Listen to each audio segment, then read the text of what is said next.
ಸ್ತೋತ್ರ ಹೇಳೋಗ್ತೀವಲ್ಲ, ಎಷ್ಟು ಜನಕ್ಕೆ ನನ್ನ ಮಾತಿನ ಮೇಲೆ ನಂಬಿಕೆ ಇದೆ? ಪರಲೋಕ ನಿಮ್ಮನ್ನ ಕಾಯ್ತದೆ. ಯಾವ ಲಾರಿ ಹಿಂದೆ ಬರ್ತದೋ, ಯಾವ ಬೈಕ್ ಹಿಂದೆ ಬರ್ತದೋ, ಯಾವ ಕಾಟ ಹಿಂದೆ ಬರ್ತದೋ, ಎಲ್ಲಾ ಕಾಲದಲ್ಲಿ ನಮ್ಮನ್ನ ಕಾಯಲಿಕ್ಕೆ ನಮ್ಮ ಕಣ್ಣಿಗೆ ಕಾಣಿಸದೆ ಇರುವಂತ ವ್ಯಕ್ತಿಗಳಿದ್ದಾರೆ. ಅವರು ದೇವದೂತರುಗಳು. ನಾವು ದೇವರ ಸನ್ನಿಧಾನದಲ್ಲಿ ಕಾಣಿಸಿಕೊಳ್ಳುವಾಗ ನಮಗೆ ತಿಳಿಯಲಾರದ ರೀತಿಯಲ್ಲಿ ಅವರು ನಮಗೋಸ್ಕರ ಕಾಯ್ತಾ ಇರ್ತಾರೆ, ನಮ್ಮನ್ನ ಸಂರಕ್ಷಿಸ್ತಾರೆ, ನಮ್ಮನ್ನ ನಡೆಸ್ತಾರೆ. ನಮ್ಮನ್ನ ಒಂದು ಅಂತ ಅಪಾಯ ಸ್ಥಿತಿಯಲ್ಲಿರುವಾಗಲೂ ಕೂಡ ಒಂದು ಸಹಾಯವನ್ನ ನಮಗೆ ಗೊತ್ತಿಲ್ಲದ ರೀತಿಯಲ್ಲಿ ಅವರು ತೆಗೆದುಕೊಂಡು ಬರ್ತಾರೆ. ಇಂಥ ಸಾಕ್ಷಿಗಳನ್ನ ನಾನು ನೂರಾರು ಕೇಳಿದ್ದೇನೆ. Praise the Lord, hallelujah. ಇವತ್ತು ನಾವು ಎಷ್ಟೇ ಬ್ಯುಸಿ ಆಗಿರ್ಲಿ, ಏನೇ ಇರ್ಲಿ, ಭಾನುವಾರ ಅಂದ್ರೆ ಮೊದಲು ದೇವರ ಆಲಯಕ್ಕೆ ಹೋಗಿ ದೇವರ ಸನ್ನಿಧಾನಕ್ಕೆ ಹೋಗೋವರೆಗೂ ಮತ್ತೊಂದನ್ನ ಯೋಚನೆ ಮಾಡಲ್ಲ. ಈವನ್ ಮದುವೆನೇ ನಡೀತಾ ಇರ್ಲಿ, ಫಸ್ಟ್ ನಾವು ಭಾನುವಾರ ಆರಾಧನೆಗೆ ಹೋಗಿ ಆಮೇಲೆ ಬರ್ತೀವಪ್ಪ ಮದುವೆಗೆ ಅಂತ ಹೇಳ್ಬಿಡ್ತೀವಿ. ನಿಜ ಹೇಳ್ತಾ ಇದ್ದೀನಿ, ನಾನು ಸುಳ್ಳು ಹೇಳ್ತೇನೆ. ಓಕೆ, ನನ್ನ ಸ್ವಂತ ಕುಟುಂಬದಲ್ಲಿ ನಾನು ಹಿಂದೂ ಕುಟುಂಬದಲ್ಲಿ ಹುಟ್ಟಿ ಬೆಳೆದವನು. ನನಗೂ ಅಣ್ಣ ತಮ್ಮದಿರು ಅವ್ರು ಯಾರು ಇನ್ನೂ ರಕ್ಷಣೆ ಅಂದಿಲ್ಲ, ಅವರು ಹಿಂದೂಗಳು. ಇನ್ನು ಕೆಲವು ಸಮಯದಲ್ಲಿ ಚಿಕ್ಕಮಂಗ್ಳೂರು ನಮ್ಮೂರು. ಸೊ ನಾವು ನಮ್ಮ ಅಕ್ಕಂದ್ರ ಮಕ್ಕಳದು ಅಥವಾ ಇವ್ರ ಮಕ್ಕಳದು ಮದುವೆ ಇರುವಾಗ ಹೋಗ್ತೀವಿ, ಕರೀತಾರೆ, ಹೋಗ್ಲೇಬೇಕು. ಆದ್ರೂ ಮದುವೆ ಭಾನುವಾರ ಇಟ್ಕೊಂಡಿದ್ರೆ ಅವ್ರಿಗೆ ಮೊದ್ಲೇ ಹೇಳ್ಬಿಡ್ತೀವಿ ನಾವು, ಏನಾದ್ರೂ ಆಗ್ಲಿ ಸಭೆಗೆ ಹೋಗಿ ಆಮೇಲೆ ಬರ್ತೀವಪ್ಪ, ನೀವೇನು ಮಾಡ್ಕೊಳ್ಳಿ. ಇಲ್ಲಪ್ಪ ಮುಹೂರ್ತ ಬೆಳಿಗ್ಗೆ 9 ಗಂಟೆಗೆ ಬಂದಿದೆ, ಪರವಾಗಿಲ್ಲ ಮಾಡ್ಕೊಳ್ಳಿ ಮುಹೂರ್ತ, ನಾವು ಪ್ರೇಯರ್ ಮಾಡ್ತೀವಿ, ದೇವರ ಆಶೀರ್ವಾದ ಇರ್ತದೆ. ಬಟ್ ನಾವು ದೇವರ ಸನ್ನಿಧಾನಕ್ಕೆ ಹೋಗಿ ಬರ್ತೀವಿ. ಇಲ್ಲಾಂದ್ರೆ ನಮಗೂ ಆಶೀರ್ವಾದ ಇಲ್ಲ, ಮದುವೆಗೂ ಆಶೀರ್ವಾದ ಇಲ್ಲ. Praise the lord. ಸೊ ಯಾಕೆ ಹೇಳ್ತಾ ಇದ್ದೀನಿ ಅಂದ್ರೆ, ನೀವು ಬರುವಂತ ಈ ಕೊಡುವಂತ 2-3 ಗಂಟೆ ನಿಮ್ಮನ್ನ ಇಡೀ ವಾರವೆಲ್ಲ ಸಂರಕ್ಷಣೆಯಲ್ಲಿ ನಡೆಸ್ತದೆ. Praise the Lord, hallelujah. ಅದು ಯಾವ ರೀತಿ ನಡೆಸ್ತದೆ ಗೊತ್ತಾ? ದುಡ್ಡಿನ ಮೂಲಕ ಅಲ್ಲ, ಪವರ್ ಮೂಲಕ ಅಲ್ಲ. ಯಾವ್ದಾದ್ರು ಒಂದು ಲಾರಿ ಬಂದು ಸಡನ್ ಆಗಿ ಗುದ್ದು ನಿಮ್ಮನ್ನು ತೆಗೆಯುವಂತ ಪರಿಸ್ಥಿತಿ ಬಂದಾಗ ದೇವದೂತರು ಬಂದ್ಬಿಟ್ಟು ಎತ್ತೆ ಪಕ್ಕಕ್ಕಿಟ್ಟ ಅಂತಂದ್ರೆ ಅದಕ್ಕೆ ಎಷ್ಟು ಬೆಲೆ ಕಟ್ತೀರಾ ನೀವು? ಎಷ್ಟು ಬೆಲೆ ಕಟ್ತೀರಪ್ಪ? ಅದು ಎಷ್ಟು ದುಡ್ಡು ಕೊಡ್ಬೋದು ನೀವು? ಇವತ್ತು ನನ್ನ ಜೀವ ಉಳಿಸ್ದೆಪ್ಪ, ನಿಮಗೆ ಥ್ಯಾಂಕ್ಸ್ ಅಂತ. ದುಡ್ಡಿಂದ ಬೆಲೆ ಕಟ್ಟಕ್ಕಾಗಲ್ಲ ಅಂತ ಸಂರಕ್ಷಣೆ. ಎಷ್ಟು ಕೊಡ್ಬೇಕಾ ದುಡ್ಡಿಗೆ? ಇವತ್ತು ಜನಗಳು ನಮ್ ಜೀವ ಚೆನ್ನಾಗಿರ್ಬೇಕು, ನಾವು ಚೆನ್ನಾಗಿರ್ಬೇಕು ಅಂತ ಲಕ್ಷ ಲಕ್ಷ ದುಡ್ಡು ಕೊಡ್ಕೊಂಡು ಬಾಡಿ ಗಾರ್ಡ್ಗಳು ಇಟ್ಕೊಂಡಿದ್ದಾರೆ. ಕೇಳ್ರಿ, ಬಾಡಿ ಗಾರ್ಡ್ಗಳಿಗೆ ಸಂಬಳ ಎಷ್ಟು ಅಂತ ಕೇಳ್ರಿ.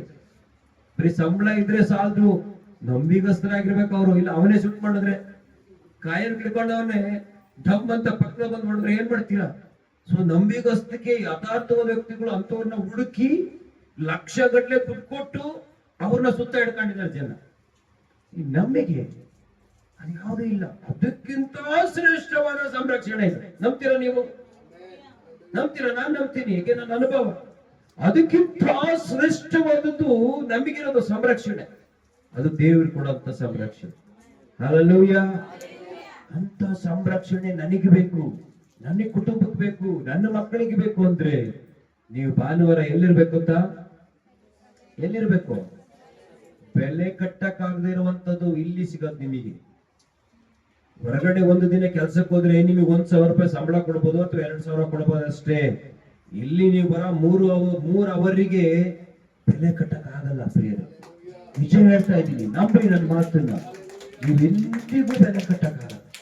ಅಂತ ಬೆಲೆ ಕಟ್ಟಕ್ಕಾಗದೆ ಇರುವಂತ ಒಂದು ಆಶೀರ್ವಾದ, ಕಾಣಿಕೆ, ಉಡುಗೊರೆ, ಸಂಬಳ, ಹಣ, ಸ್ನೇಹತ್ವ, ಪ್ರೀತಿ ಎಲ್ಲವನ್ನೇ ಎತ್ಕೊಂಡು ಹೋಗ್ಬಿಡ್ತೀರಾ ಇಲ್ಲಿಂದ ವಾಪಸ್ ಹೋಗು. ಏನ್ ಹಿಂಗೆ ಬಂದಿದ್ದೀನಿ, ಅವರೇನೋ ವಾಕ್ಯ ಹೇಳಿದ್ರು ಹಿಂಗೆ ಹೋಗ್ತಾ ಇದೀನಿ ಅನ್ಕೋಬೇಡಿ.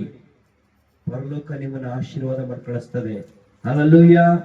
ಪರಲೋಕ ಹೇಳ್ತದೆ ದೇವದೂತರಿಗೆ, ಇನ್ನ ವಾರವಿಲ್ಲ ಇವರ ಜೊತೆ ಏನಪ್ಪ ನೀನು ಅಂತ ದೂತರಿಗೆ ಹೇಳ್ತದೆ. Praise the Lord, hallelujah, hallelujah. ಆದ್ರಿಂದ ಪ್ರಿಯ ದೇವರ ಮಕ್ಕಳೇ, ಒಬ್ಬರಾಗ್ಲಿ, 3 ಜನ ಆಗ್ಲಿ, 10 ಜನ ಆಗ್ಲಿ, ಎಷ್ಟು ಜನ ಇದಾರೆ ಅಂತ ಯೋಚನೆ ಮಾಡಕ್ ಹೋಗ್ಬೇಡಿ. ನೀವು ಇಲ್ಲಿ ಎಷ್ಟು ಜನ ಇದಾರೆ ಅಂತ ಯೋಚನೆ ಮಾಡಕ್ ಹೋಗ್ಬೇಡಿ. ಒಂದೇ ಯೋಚನೆ ಮಾಡ್ಬೇಕು, ಅಲ್ಲಿ ದೇವರಿದ್ದಾರೆ, ಅಲ್ಲಿ ದೇವದೂತರುಗಳಿದ್ದಾರೆ, ಅಲ್ಲಿ ಪರಲೋಕದ ಸಾನ್ನಿಧ್ಯ ಇದೆ. ಪರಲೋಕ ಬಾಗಿಲನ್ನ ತೆರೆದುಕೊಂಡು ಈ ಸಾನ್ನಿಧ್ಯವನ್ನು ನೋಡ್ತಾ ಇದೆ. ಹಲ್ಲೆಲೂಯಾ. ಅಲ್ಲಿ ನಾನು ಕಾಣಿಸ್ಕೊಳ್ತೀನ ಅಥವಾ ಎಲ್ಲೋ ಕಾಣಿಸ್ಕೊಳ್ತೀನ? ಎಲ್ಲೋ ಕಾಣಿಸ್ಕೊಂಡಾಗಲ್ಲ ದೇವ್ರ ಗಮನಿಸಕ್ ಹೋಗಲ್ಲ. ನೋಡಿ, ಬೆಂಗಳೂರಿನಲ್ಲಿ 1 ಕೋಟಿಗೂ ಹೆಚ್ಚು ಜನ ಇದ್ದಾರೆ. ದೇವರು ಅವ್ರ ಬಗ್ಗೆ ತಲೆ ಕೆಡಿಸ್ಕೊಳಕ್ ಹೋಗಲ್ಲ.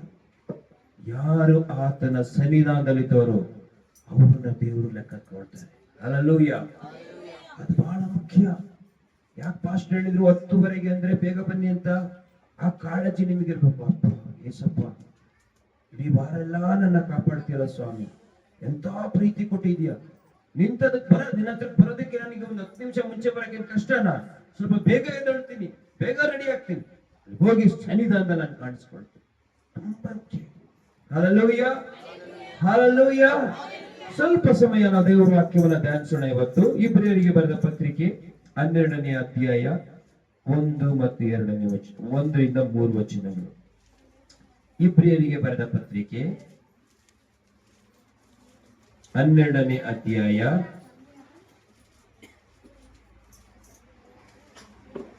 1ರಿಂದ 3 ವಚನಗಳು. Praise the Lord. ಹಲ್ಲೆಲೂಯಾ. ಯಾರಾದ್ರೂ ಒಬ್ರು ಗಟ್ಟಿಯಾಗಿ ಸ್ಪಷ್ಟವಾಗಿ ಕನ್ನಡದಲ್ಲಿ ಓದಲಿ. ಆದ ಕಾರಣ ಇಷ್ಟು ಮಂದಿ ಸಾಕ್ಷಿಯವರು ಮೇಘದೋಪಾದಿಯಲ್ಲಿ ನಮ್ಮ ಸುತ್ತಲೂ ಇರುವುದರಿಂದ ನಮಗೆ ಅಭ್ಯಂತರ ಮಾಡುವ ಎಲ್ಲಾ ಭಾರವನ್ನು ಹತ್ತಿಕೊಳ್ಳುವ ಪಾಪವನ್ನು ನಾವು ಸಹ ತೆಗೆದಿಟ್ಟು ನಂಬಿಕೆಯನ್ನು ಹುಟ್ಟಿಸುವವನು ಪೂರೈಸುವವನು ಆಗಿರುವ ಯೇಸುವಿನ ಮೇಲೆ ದೃಷ್ಟಿ ಇಟ್ಟು ನಮಗೆ ನೇಮಕವಾದ ಓಟವನ್ನು ಸ್ಥಿರಚಿತ್ತದಿಂದ ಓಡೋಣ. Hallelujah, hallelujah. ದೇವರ ವಾಕ್ಯ ಹೇಳ್ತದೆ, ನಮಗೆ ಒಂದು ಓಟ ಇದೆ, ನಮಗೆ ಒಂದು ಪ್ರಯಾಣ ಇದೆ. ಹಲ್ಲೆಲೂಯಾ. ನಮಗೇನಿದೆ? ಒಂದು ಓಟ, ಒಂದು ಪ್ರಯಾಣ. ನಾವ್ಯಾರು ಸುಮ್ಮನೆ ನಿಂತ್ಕೊಂಡಿಲ್ಲ, ನಾವೆಲ್ಲರೂ ಚಲಿಸ್ತಾ ಇದ್ದೇವೆ, ಹೋಗ್ತಾ ಇದ್ದೇವೆ, ನಡೀತಾ ಇದ್ದೇವೆ. ನಿಮ್ಗೆ ಯಾರನ್ನಾರು ಕೇಳಿದ್ರೆ, ನಿಮ್ಮ ಅಪ್ಪ ನಿಮಗೆ ಗೊತ್ತಂತ ಕೇಳಿದ್ರೆ ಎಲ್ಲೋ ಒಬ್ರೊಬ್ರು ಹೇಳ್ಬೋದು, ಗೊತ್ತೇ ಇಲ್ದಿರೋರು. ಚಿಕ್ಕಂದಲ್ಲಿ ಅವ್ರ ಅಪ್ಪ ತೀರೋಗಿದ್ದೀರ, ಅವ್ರ ಅಪ್ಪ ಗೊತ್ತು. ನಿಮ್ಮ ಅಪ್ಪನ ಅಪ್ಪ ಗೊತ್ತು ಅಂದ್ರೆ ಕೆಲವ್ರಿಗೆ ಗೊತ್ತು, ನಿಮ್ಮ ಅಪ್ಪನ ಅಪ್ಪ ಗೊತ್ತಂದ್ರೆ ಗೊತ್ತು. ಯಾಕೆ ಅಂತ ಹೇಳಿದ್ರೆ ನಾವೆಲ್ಲ ಬಹಳ ಸಂತತಿಯಿಂದ ಬಂದವರು. ಹಲ್ಲೆಲೂಯಾ. ಯಾರಾದ್ರೂ ಡೈರೆಕ್ಟ್ ಪರಲೋಕದಿಂದ ಬಂದಿದ್ದೀರಾ? ಬಂದಿಲ್ಲ. ನಮಗೆ ನಮ್ಮ ಅಪ್ಪ ಇದ್ದಾರೆ, ನಮ್ಮ ಅಪ್ಪಗೆ ನಮ್ಮ ಅಪ್ಪ ಇದ್ದಾರೆ, ನಮ್ಮ ಅಪ್ಪಗೆ ನಮ್ಮ ಅಪ್ಪನ ಅಪ್ಪ ಇದ್ದಾರೆ, ಅವ್ರಿಗೆ ಅಪ್ಪನ ಇದ್ದಾರೆ, ಎಲ್ಲರೂ ಇದ್ದಾರೆ. ಬಟ್ ಯಾರು ನಿಮ್ ಮಗನೋ ಮಗಳೋ ಬಂದು ಕೇಳ್ಬಿಟ್ಟು, ಅಪ್ಪ ನೀನ್ ಯಾವಾಗ್ಲೂ ಹೇಳ್ತಾ ಇರ್ತಿಲ್ಲ ನಿಮ್ಮ ಅಪ್ಪನ ಅಪ್ಪ ಇದ್ದಾರೆ ಅಂತ, ಸ್ವಲ್ಪ ನೋಡ್ಬೇಕು, ಕರ್ಕ ಅಂದ್ರೆ ಎಷ್ಟು ಜನ ಕರ್ಕ ಬರ್ತೀರಾ? ಎಷ್ಟು ಜನ ಕರ್ಕ ಬರ್ತೀರಪ್ಪ? ಯಾರಿಗಾರು ಕರ್ಕ ಬರಕ್ಕಾಗತ್ತ? ಬಟ್ ಇಲ್ಲ ಅಂತ ಹೇಳ್ತೀರಾ? ನಮ್ಮ ಅಪ್ಪನ ಇಲ್ಲ ಅಂತ ಹೇಳಕ್ಕಾಗತ್ತಾ? ಇದ್ರು, ಅದು ಎಲ್ಲಿ ಹೋಗಾಯ್ತು? ಎಲ್ಲಿಗೋದ್ರು? ಹೋದ್ರು. ಯಾಕೆ ಅಂದ್ರೆ ಅವ್ರಿಗೆ ಆದಂತ ಒಂದು ಪ್ರಯಾಣವನ್ನ ದೇವರಿ ಭೂಮಿ ಮೇಲೆ ನೇಮಕ ಮಾಡಿದ್ರಿ. ಹಲ್ಲೆಲೂಯಾ. ಅವ್ರು ಹುಟ್ಟಿದಕ್ಕೆ ಒಂದು ದಿನ, ಅವ್ರು ಇರೋದಕ್ಕೆ ಒಂದು ದಿನಗಳು, ಅವ್ರು ಜೀವಿಸೋದಕ್ಕೆ ದಿನಮಾನಗಳು, ವರ್ಷಗಳು, ಅದಾದ್ಮೇಲೆ ಅವ್ರ ಮುಕ್ತಾಯ, ಅವರ ಪ್ರಯಾಣ. ಪ್ರತಿಯೊಬ್ಬರಿಗೂ ಒಂದು ಪ್ರಯಾಣ ಇದೆ ಈ ಲೋಕದಲ್ಲಿ, ನಮ್ಮೆಲ್ಲರಿಗೂ. ಈಗ ಚಿಕ್ಕ ಮಕ್ಕಳು ಹುಟ್ಟಿದ್ದಾರೆ. ನಾನ್ ಕೆಲವು ಸಮಯದಲ್ಲಿ ಯೋಚನೆ ಮಾಡ್ತಿದ್ದೀನಿ, ಅಪ್ಪ ಆಗ್ಲೇ 47-48 ವರ್ಷ ಆಯ್ತು ನನಗೆ. ನಮ್ಮಮ್ಮ ಅನ್ನಂದ್ರೆ 20-30 ವರ್ಷ ದೇವ್ರ ಕೃಪೆ ಕೊಟ್ರೆ ಏನಾದ್ರು, ಆಮೇಲೆ ನಮ್ದು ಮುಗೀತು. ಆ 20 ವರ್ಷ ಈ ದಿನಗಳಂತೂ ಫಾಸ್ಟ್ ಆಗಿ ಹೋಗ್ಬಿಡ್ತದೆ. ಹಿಂದಿನ ದಿನಗಳ ತರ ಅಲ್ಲ. ಇವಾಗ ವರ್ಷ ಹೆಂಗ್ ಹೋಗ್ತದೆ ಅಂದ್ರೆ, ಇನ್ನೇನು ಇವಾಗ ಜನವರಿ, ಇನ್ನು ಸ್ವಲ್ಪ ಹೊತ್ತಿಗಾಗ್ಲೇ ಡಿಸೆಂಬರ್ ಬಂದಿರುತ್ತೆ, ಆಗ್ಲೇ ಮತ್ ಕ್ರಿಸ್ಮಸ್, ಆಗ್ಲೇ ಮತ್ ನ್ಯೂ ಇಯರ್. ದಿನಗಳೇ ಓಡ್ತಾ ಇದೆ, ಇವಾಗ ನಡೀತಾ ಇಲ್ಲ. ಸೊ ಓಡ್ತಾ ಇದೆ. ನಮ್ಮ ಮಕ್ಕಳು ಚಿಕ್ಕವರಿಗಿದ್ದಾರೆ ನೋಡಿ, ಒಂದು 5-6 ವರ್ಷ ಆದ್ರೆ ಅವ್ರಾಗ್ಲೇ ದೊಡ್ಡವರಾಗಿರ್ತಾರೆ. ನಮ್ಗೆಲ್ಲರಿಗೂ ದೇವರೊಂದು ಪ್ರಯಾಣವನ್ನ ಇಟ್ಟಿದ್ದಾರೆ, ಒಂದು ಪ್ರಯಾಣ. ನಾವೆಲ್ಲ ಪ್ರಯಾಣ ಮಾಡ್ಕೊಂಡು ಹೋಗ್ತಾ ಇದ್ದೇವೆ. ಆದ್ರೆ ಎಲ್ಲಿಗೆ ಹೋಗ್ತೀವಿ? ನಮ್ಮ ಅಂತ್ಯ ಎಲ್ಲಿ ನಮ್ಮ ಅಂತ್ಯ? ನಿಮಗೆ ಗೊತ್ತಿದೆಯಾ ಮನುಷ್ಯರಿಗೆ ಸಾವಿಲ್ಲ ಅಂತ? ಮನುಷ್ಯರಿಗೆ ಸಾವಿಲ್ಲ. ಭಗವದ್ಗೀತೆ ಒಂದು ಒಳ್ಳೆ ಮಾತಿದೆ. ನೀವು ಭಗವದ್ಗೀತೆ ಎಷ್ಟು ಜನ ಓದಿದ್ರೆ ಓದ್ಬೇಕು ನೀವು ಭಗವದ್ಗೀತೆ. ಭಗವದ್ಗೀತೆಯಲ್ಲಿ ಏನಿದೆ ಅಂದ್ರೆ, ನಮಗ್ ಸಾವೇ ಇಲ್ಲವಂತೆ. ಮನುಷ್ಯರಿಗೆ ಒಂದು ಸರಿ ಹುಟ್ಟಿದ ಮೇಲೆ ಸಾವೇ ಇಲ್ಲ. ಎಲ್ಲಿಗೆ ಹೋಗ್ತೀವಿ? 2 ಸ್ಥಳ. ನಾವಿಲ್ಲ ಪರಲೋಕಕ್ಕೆ ದೇವರ ಸನ್ನಿಧಾನಕ್ಕೆ ಹೋಗ್ಬೇಕು, ಇಲ್ಲ ನರಕಕ್ಕೆ ನಾವು ಹೋಗ್ಬೇಕು. ಸೊ 2 ಸ್ಥಳ. ಬೇರೆ ಯಾವ ಸ್ಥಳಗಳು ಇಲ್ಲ. ಅಥವಾ ಭಗವದ್ಗೀತೆಯಲ್ಲಿ ನಾವು ದೇವ್ರ ಸನ್ನಿಧಾನಕ್ಕೆ ಐಕ್ಯವಾಗ್ತೀವಿ ಅಂತ ಅವರೊಂದು ರೀತಿಯಲ್ಲಿ ಬೋಧನೆ ಮಾಡ್ತಾರೆ. ನಾವು ದೇವರ ರಾಜ್ಯ ಇದೆ, ದೇವರ ರಾಜ್ಯಕ್ಕೆ ನಾವು ಹೋಗ್ತೇವೆ. ಸೊ ಈ ರೀತಿ ನಾವು ಪ್ರಯಾಣ ಮಾಡ್ತಾ ಇದೀವಿ, ನಾವೆಲ್ಲರೂ ಪ್ರಯಾಣದಲ್ಲಿದ್ದೀವಿ. ಹಲ್ಲೆಲೂಯಾ. ಸೊ ಈ ಪ್ರಯಾಣದಲ್ಲಿ ಇರ್ಬೇಕಾದ್ರೆ ದೇವರ ವಾಕ್ಯ ಏನ್ ಹೇಳ್ತದೆ ಅಂತಂದ್ರೆ, ಇವತ್ತು 3 ವಿಷಯಗಳನ್ನ ಹೇಳ್ತೀನಿ. ಪ್ರಯಾಣಕ್ಕೆ ಬೇಕಾದಂತ 3 ವಿಷಯಗಳು ನೀವು ಬಹಳ ಸ್ಪಷ್ಟವಾಗಿ ಕೇಳಿಸ್ಕೋಬೇಕು. ಓಕೆ, ಈಗ ನಾವು ಪ್ರಯಾಣ ಮಾಡ್ತಾ ಇದೀವಿ, ನಮಗೆ ವಯಸ್ಸಾಗ್ತಾ ಇದೆ, ನಮ್ಮ ಕುಟುಂಬಗಳು ನಡೀತಾ ಇದೆ, ಕೆಲವರಿಗೆ ಮದುವೆ ಆಗಿದೆ, ಕೆಲವರಿಗೆ ಮದುವೆ ಆಗಿಲ್ಲ, ಕೆಲವರಿಗೆ ಮಕ್ಕಳಾಗಿದ್ದಾವೆ, ಕೆಲವರಿಗೆ ಮಕ್ಕಳು ದೊಡ್ಡವರಾಗಿದ್ದಾರೆ, ಕೆಲವರು ಮಕ್ಕಳಿಗೆ ಮದುವೆನೂ ಆಗಿದ್ದಾರೆ, ಕೆಲವರು ಮೊಮ್ಮಕ್ಕಳಾಗಿದ್ದಾರೆ. ಪ್ರಯಾಣ ನಡೀತಾ ಇದೆ. ಹಲ್ಲೆಲೂಯಾ. ಎಲ್ಲರಿಗೂ ಪ್ರಯಾಣ ನಡೀತಾ ಇದೆ. ಯಾರೇ ಒಬ್ಬ ವ್ಯಕ್ತಿ ಕೇಳ, ಶ್ರೀಮಂತರಾಗಿರ್ಲಿ ಬಡವರಾಗ್ಲಿ ಯಾವ್ದಾರಾಗಿರ್ಲಿ, ಇವಾಗ ಅವ್ರಿಗೆ ಕೇಳಿ, ಏನಪ್ಪಾ ನಿನ್ ಪ್ರಯಾಣ ಹೆಂಗಿದೆ ಅಂತಂದ್ರೆ, 20 ವರ್ಷದಿಂದ ಇವತ್ತು ಹಿಂಗೆ ಇದ್ದೀನಿ ಅಂತ ಯಾರು ಹೇಳಲ್ಲ. ಕೊನೆಗೆ ಏನೂ ಇಲ್ಲ ಅಂತಂದ್ರೂ ಬಿಳೆ ಕೂದಲು ಬಿಳೆ ಮೀಸೆ ಕಾಣಿಸ್ಬೇಕು, ಬದಲಾವಣೆ ತೋರಿಸ್ಲೇಬೇಕು. ನನ್ನ ಪ್ರಯಾಣ 20 ವರ್ಷದಿಂದ ಹೆಂಗಿದ್ದೆ ಗೊತ್ತಾ, ನಾನು ಹುಡುಗ ಗಟ್ಮಟ್ಟಾಗಿದ್ದೆ, ಇವಾಗ ಏನಪ್ಪ ಮಾಡೋದು, ವಯಸ್ಸಾಗೋಯ್ತು ಅಂತಾರೆ. ಪ್ರಯಾಣ ಅದು ಯಾರಿಗೂ ನಿಲ್ಲಲ್ಲ. ಅದು ನೋಡಿದ್ರೆ ಯಾರಿಗೂ ಇದ್ದಂಗಿದಿಲ್ಲ. 20 ವರ್ಷದಿಂದ ಇವತ್ತವರೆಗೂ ಏನಪ್ಪ ಇವನು, ಒಂದು ಚೂರು ಬದಲಾವಣೆ ಇಲ್ಲ. ಪ್ರತಿಯೊಬ್ಬರಿಗೂ ಪ್ರಯಾಣ ಇದೆ, ಪ್ರತಿಯೊಬ್ಬರಲ್ಲೂ ಬದಲಾವಣೆ ನಡೀತದೆ, ವ್ಯತ್ಯಾಸ ಇದ್ದೇ ಇರ್ತದೆ. ಹಲ್ಲೆಲೂಯಾ. ಈ ಪ್ರಯಾಣದಲ್ಲಿ ನಾವು ಹೋಗ್ತಾ ಇರುವಾಗ ದೇವರ ವಾಕ್ಯ, ದೇವರು ಒಂದು ಒಳ್ಳೆ ಮಾತನ್ನ ಹೇಳಿಸಿದ್ದಾರೆ. ಆ 3 ವಿಷಯಗಳನ್ನು ಇವತ್ತು ನಾವು ಕಲ್ತ್ಕೊಳ್ಳೋಣ. Price the lord. ಅದೇನಂದ್ರೆ, ಮೊದಲು ಹೇಳ್ತದೆ, ಇಷ್ಟು ಮಂದಿ ಸಾಕ್ಷಿ ಜನ ನಮಗಿದ್ದಾರೆ. ಮೊದಲನೇ ವಿಷಯ ಅಲ್ಲಿ ವಾಕ್ಯ ಹೇಳ್ತದೆ, ಎಷ್ಟು ಜನ, ತುಂಬಾ ಜನಗಳು. ಅಂದ್ರೆ ನಾವು ಸ್ವಲ್ಪ ಹಿಂದಕ್ಕೆ 11ನೇ ಅಧ್ಯಾಯಕ್ಕೆ ಹೋದ್ರೆ, ಸತ್ಯವೇದದಲ್ಲಿ ಓದಿದ್ರೆ 11ನೇ ಅಧ್ಯಾಯದಲ್ಲಿ ಓದಿದ್ರೆ, ಅಲ್ಲಿ ತುಂಬಾ ಜನಗಳ ಹೆಸರುಗಳು ಬರೆಯಲ್ಪಟ್ಟಿದೆ. Praise the Lord. ಹಲ್ಲೆಲೂಯಾ. ಎಷ್ಟು ಜನಗಳ ಹೆಸರು ಅಂದ್ರೆ, ನಾವು ಈ ಪ್ರಪಂಚದಲ್ಲಿ ದೇವರು ಸೃಷ್ಟಿ ಮಾಡಿದ ಮೊದಲ ಮನುಷ್ಯ ಆದಾಮ. ಮೊದಲ ಮನುಷ್ಯನ ಹೆಸರು ಎಷ್ಟು? ಏನೋ ಆದಾಮ. ನೀವು ಕುರಾನ್, ಬೈಬಲ್ ಎಲ್ಲಾ ತೆಗೆದು ಹೋದ್ರು, ಇವನ್ ಮುಸ್ಲಿಮ್ ಕುರಾನ್ ತೆಗೆದುಕೊಂಡು ಹೋದ್ರು, ಫಸ್ಟ್ ಸಿಗೋ ಹೆಸರು ಒಂದೇ. ಯಾವ್ದ ಹೆಸರು? ಆದಾಮನು. ದೇವರು ಮೊಟ್ಟ ಮೊದಲು ಈ ಭೂಮಿಯಲ್ಲಿ ಸೃಷ್ಟಿ ಮಾಡಿದಂತ ವ್ಯಕ್ತಿ ಆದಾಮ. ಅವನಿಗೆ ಕೊಟ್ಟಿದಂತ ಮೊದಲ 2 ಮಕ್ಕಳು ಯಾರು? ಆದಾಮನ ಮಕ್ಕಳು ಹೇಬೆಲ ಮತ್ತೆ ಕಾಯಿನನು. ಅವರಿಂದ ಈ ಸ್ಟೋರಿ ಸ್ಟಾರ್ಟ್ ಆಗ್ತದಿಲ್ಲ. 11ನೇ ಅಧ್ಯಾಯಕ್ಕೆ ನೋಡ್ಕೋದ್ರೆ ಅವರಿಂದ, ಹೇಬೆಲ ಕಾಯಿನಿಂದ ಹಿಡಿದು ಅನೇಕ ವಿಷಯಗಳನ್ನ ಅಲ್ಲಿ ಪ್ರಸ್ತಾಪ ಮಾಡ್ತಾರೆ. ಇವಾಗ ನಾನು ಪ್ರಸ್ತಾಪ ಮಾಡೋದ್ನಲ್ಲ, ಏನಂತ, ನಿಮ್ಮ ಅಪ್ಪದಿರು, ನಿಮ್ಮ ಅಪ್ಪನ ಅಪ್ಪದಿರು, ನಿಮ್ಮ ಅಪ್ಪನ ಅಪ್ಪದಿರು. ಇವಾಗ ನೀವು ನಿಮ್ ನೆಂಟರು, ಮಕ್ಕಳು, ಅಕ್ಕಪಕ್ಕದ ಮನೆಯವರು, chief minister, prime minister, MP ಗಳು ಎಲ್ಲಾನು ನೆನೆಸ್ಕೊಂಡ್ರಿ ನೀವು. ಪ್ರಯಾಣ ಇಲ್ದಿರೋ ವ್ಯಕ್ತಿ ಯಾರು ಇಲ್ಲ ಈ ಭೂಮಿ ಮೇಲೆ. ಪ್ರಯಾಣ ಇಲ್ದಿರೋ ವ್ಯಕ್ತಿ ಯಾರು ಇಲ್ಲ. ನಾನು ಅಂಬಾನಿ ಮಗ, ನಾನು ರಿಲಯನ್ಸ್ ಕಂಪನಿಯಿಂದ ಹಿಡಿದು ಜಿಯೋ ಕಂಪನಿಯಿಂದ ಹಿಡಿದು ಇವಾಗ ಇಷ್ಟೊಂದು ಎಲ್ಲ ಇದು ಮಾಡಿ ಇಟ್ಟಿದ್ದೀನಿ. ಅಷ್ಟು ಕೋಟಿಗಟ್ಟಲೆ ಬೇಕು ಅಂದ್ರೆ ನಾನು ಬರೀ ಎಂತದು ಬಂಗಾರದಲ್ಲೇ ಮನೆ ಕಟ್ಕೋಬಹುದು. ನಾನು ಇಷ್ಟಿದ್ರು ಕೂಡ ಅಂಬಾನಿಯವರ ಜೀವಿತ ಹೋಗ್ತಾನೆ ಇರ್ತದೆ. ಹಲ್ಲೆಲೂಯಾ. ಅವ್ರ ಅಪ್ಪನು ತೀರೋಗಾಯ್ತು, ಅವ್ರ ಅಪ್ಪನು ತೀರೋಗೋಯ್ತು, ಇವ್ರಿಗೂ ವಯಸ್ಸಾಯ್ತು, ಇವ್ರ ಮಕ್ಕಳು ಬಂದಾಯ್ತು. ಇವ್ರ ಟೈಮ್ ಅನ್ನ ಅವರು ಕೂಡ ಏನ್ ಮಾಡ್ಬೇಕು ಅಷ್ಟೇ. ಯಾರಿಗಾದ್ರೂ ಏನು ವ್ಯತ್ಯಾಸ ಇದೆಯಾ? ಚಾನ್ಸೇ ಇಲ್ಲ. ಅದೇನು ಹೇಳ್ತಾರೆ ತಮಿಳಲ್ಲಿ, ಕಡಿಯೋದು ಮುಡಿಯೋದು ಅಂತ. ಸೊ ಯಾರಿಗೂ ಚಾನ್ಸ್ ಇಲ್ಲ, ಪ್ರಯಾಣ ಅದು.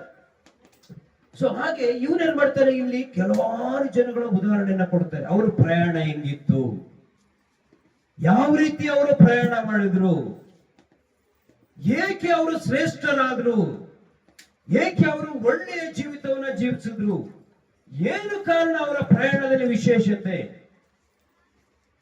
ಅನೇಕ ವಿಷಯಗಳಿವೆ. ಅಲ್ಲಿ ಒಂದು ವಿಷಯ ಬಹಳ ಮುಖ್ಯವಾಗಿದೆ.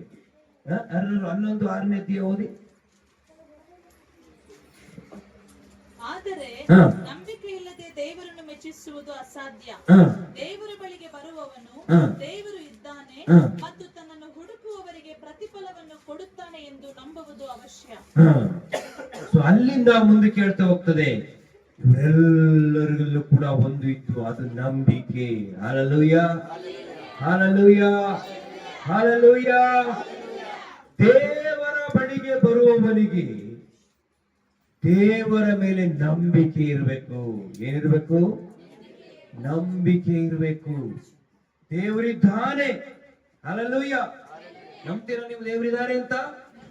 ಈ ಭೂಮಿಯನ್ನ ಸೃಷ್ಟಿ ಮಾಡಿದಂತವ್ರು, ನಮ್ಮನ್ನೆಲ್ಲ ಕಾಯ್ದು ಕಾಪಾಡುವಂತವ್ರು ಒಬ್ಬ ದೇವರಿದ್ದಾನೆ ಎಂಬುದಾಗಿ ನೀವು ನಂಬ್ತೀರಾ? ಪ್ರಪಂಚದಲ್ಲಿ ಎಲ್ಲರೂ ನಂಬ್ತಾರೆ. ಸತ್ಯ ಗೊತ್ತಿಲ್ಲದೆ ಇರೋದ್ರಿಂದ ಒಬ್ಬೊಬ್ರು ನನ್ನ ಹೆಸರನ್ನ ಹೇಳ್ಕೊಂಡಿರ್ಬೋದು ಅಷ್ಟೇ. ಯಾಕೆಂದ್ರೆ ನಾನು ಕೂಡ ಚಿಕ್ಕಂದಿನಿರುವಾಗ, ಹುಡುಗನಾಗಿರುವಾಗ ನನಗೂ ದೇವ್ರ ಮೇಲೆ ನಂಬಿಕೆ ಇತ್ತು. ಬಟ್ ಆದ್ರೆ ಬೇರೆ ಬೇರೆ ದೇವರುಗಳ ಹತ್ರ ನಾವು ಹೋಗ್ತಾ ಇದ್ವಿ. ನನಗೂ ಕೂಡ ನಿಜವಾದ ದೇವ್ರು ಯಾರು ಅಂತ ಗೊತ್ತಿರ್ಲಿಲ್ಲ. ದೇವ್ರ ನಂಬಿಕೆ ಸ್ತೋತ್ರ. ಸೊ ಆದ್ರೆ ದೇವರಿಲ್ಲ ಅಂತ ಹೇಳೋರು ಯಾರು ಇಲ್ಲ.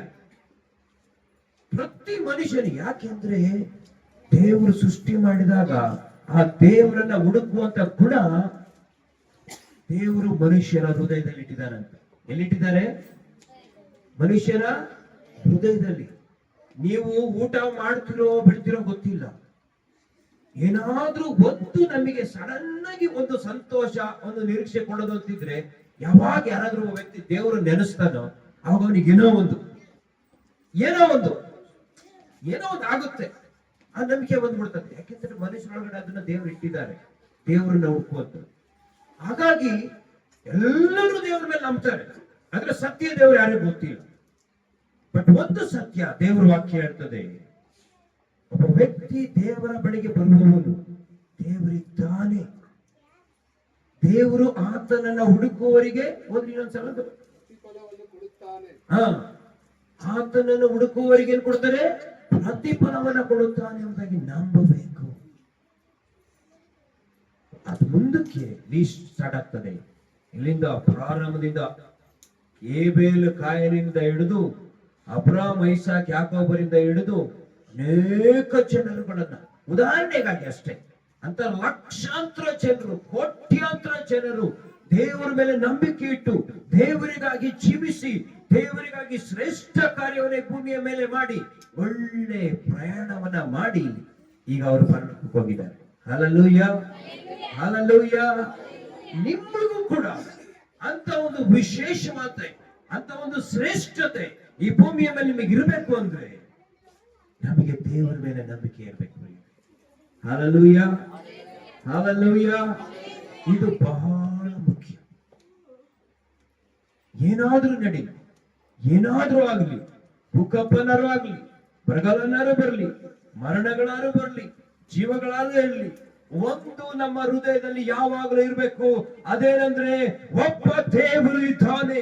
ಆತನು ಸೃಷ್ಟಿಕರ್ತನಾದ ದೇವರು, ಆತನು ಸಮಸ್ತವನ್ನ ನೋಡುತ್ತಿರುವಂತ ದೇವರು, ಆತನು ಆದಿಯು ಅಂತ್ಯವು, ವರ್ತಮಾನ, ಭೂತ, ಭವಿಷ್ಯತ್ ಕಾಲಗಳಲ್ಲಿರುವಾತನು, ಆತನು ಸಮಸ್ತವನ್ನ ಆಳುವಾತನು, ಆತನು ದೇವರಾಗಿದ್ದಾನೆ. ಆತನು ಸಮಸ್ತವನ್ನ ನೋಡುತ್ತಾನೆ. ನನ್ನನ್ನು ನೋಡುತ್ತಾನೆ, ನನ್ನ ಕುಟುಂಬವನ್ನು ನೋಡುತ್ತಾನೆ, ನನ್ನ ಮಕ್ಕಳನ್ನು ನೋಡುತ್ತಾನೆ, ಈ ಸ್ಥಳವನ್ನು ನೋಡುತ್ತಾನೆ. ಆತನು ನನ್ನನ್ನು ನಡೆಸಲಿಕ್ಕೆ ಶಕ್ತನಾಗಿದ್ದಾನೆ. ಆ ದೇವರಿದ್ದಾನೆ, ಆತನು ನನ್ನ ಜೊತೆ ಇರುತ್ತಾನೆ. ನಂಬಿಕೆ ನಮ್ಮ ಹೃದಯದಲ್ಲಿರಬೇಕು. ಹಲ್ಲೆಲೂಯ. ಆ ನಂಬಿಕೆಯು ದೇವರಿಗೂ ಕನೆಕ್ಷನ್ ಇದ್ದಂಗೆ. ಹಲ್ಲೆಲೂಯ. ಮೊಬೈಲ್ ಫೋನ್ ಯಾವ ರೀತಿ ಜೋಬಲ್ಲಿ ಇದ್ರೆ ಫೋನ್ ಮಾಡಿದಾಗ ಇಮಿಡಿಯೇಟ್ ಆಗಿ ಕನೆಕ್ಟ್ ಆಗುತ್ತೋ, ವೈರ್ ಇಲ್ಲ, ಏನಿಲ್ಲ, ಬಟ್ ಹೆಂಗ್ ಕನೆಕ್ಟ್ ಆಗುತ್ತೆ? ಇಲ್ಲಿಂದ 10,000 10 ಲಕ್ಷ ಮೈಲಿ ದೂರದಿಂದ ಫೋನ್ ಮಾಡಿದ್ರು ಕೂಡ ಸಡನ್ ಆಗಿ ನಿಮಗೆ ಕನೆಕ್ಟ್ ಆಗುತ್ತೆ. ಇಲ್ಲಿಂದ ಅಷ್ಟು ದೂರ ನೀವು ಮಾತಾಡ್ತೀರಾ. ಇದು ಮೊಬೈಲ್ ತಾಂತ್ರಿಕತೆ ಅಲ್ಲ ಪ್ರಿಯರೇ. ಹಲ್ಲೆಲೂಯ. ಇದು ಯಾವ ತಾಂತ್ರಿಕತೆ? ಮೊಬೈಲ್ ತಾಂತ್ರಿಕತೆ ಅಲ್ಲ, ಇದು ದೇವರ ತಾಂತ್ರಿಕತೆ.